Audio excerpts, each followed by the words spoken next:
तुम्हारे वोट की कीमत होती तो तुम पर गोलियां नहीं चलाई जाती, तुम पर फूल बरसाए जाते। अगर तुम्हारे वोट की कीमत होती तो तुम्हारे बच्चे ग्रेजुएट होते, हमारी बच्चियां पढ़ती।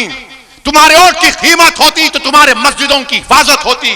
तुम्हारे किसी भी वोट की कीमत और अहमियत नहीं रही। अब मैं मुखातिब भारत के मुसलमानों से हूं, मैं मुखातिब कोई सेकुलर पार्टी या बीजेपी आरएसएस से नहीं हूं, मैं मुखातिब आपसे हूं। अगर मेरी एक एक बात गलत है तो आप मुझे पकड़ लीजिए। उत्तर प्रदेश में मुसलमानों की वोट की कोई अहमियत नहीं है, कीमत नहीं है। अगर तुम्हारे वोट की कीमत और अहमियत होती तो अमित शाह ये जबान इस्तेमाल नहीं करते।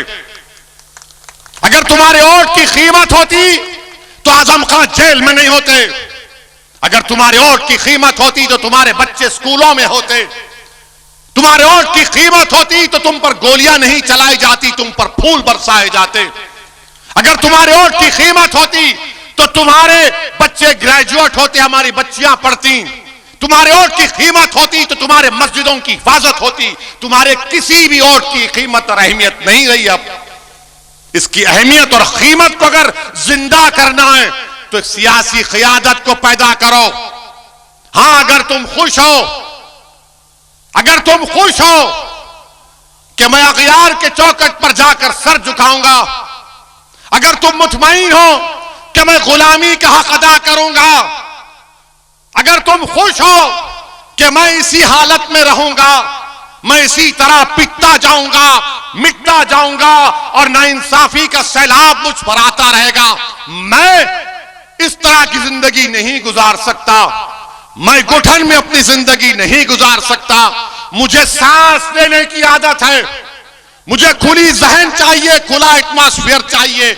जमहूरियत में मुझे अपना हक चाहिए, मुझे मेरी आवाज उठाने का हक चाहिए। मैं अपना हक चाहता हूं, पार्लियामेंट हो या उत्तर प्रदेश की विधानसभा हो, मैं चाहता हूं कि मेरी आवाज को सुना जाए, मेरे मसाइल को हल किया जाए। ये नफरत है, ये नफरत है ना। अगर हम किसी को देखते हैं कि अगर गली के कुत्ते को कोई मारता है तो कहे मत कर ये हरकत, आप ये देखते हैं और आकर मुझे सेकुलरिज्म की तालीम देते हैं। कौन से सेकुलरिज्म की तुम बात करते हो मेरे सामने? कौन से? वो जो हरियाणा का बच्चा आज से 4 साल पहले हाफिज कुरान, जिसने कुरान को तरावी मुकम्मल करके ईद की तैयारी के लिए नए कपड़े लेकर दिल्ली को जा रहा था तो ट्रेन के कंपार्टमेंट में उसको चाकों से मारा गया, उसके भाई को।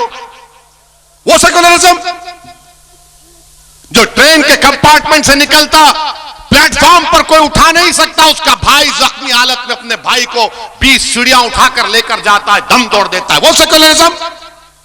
इसीलिए मैंने कहा कि भारत के संविधान में जो सेकुलरिज्म है मैं उसको मानता हूं।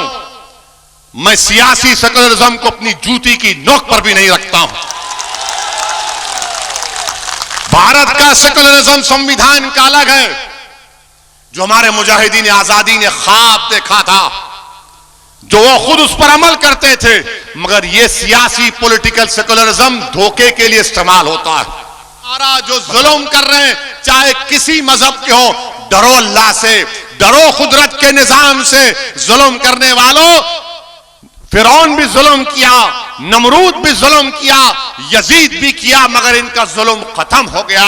दुनिया में नाम हक का था, हक का रहेगा। दुनिया ने मजलूमों को इंसाफ दिला और इंसाफ मिलेगा इंशाअल्लाह ताला।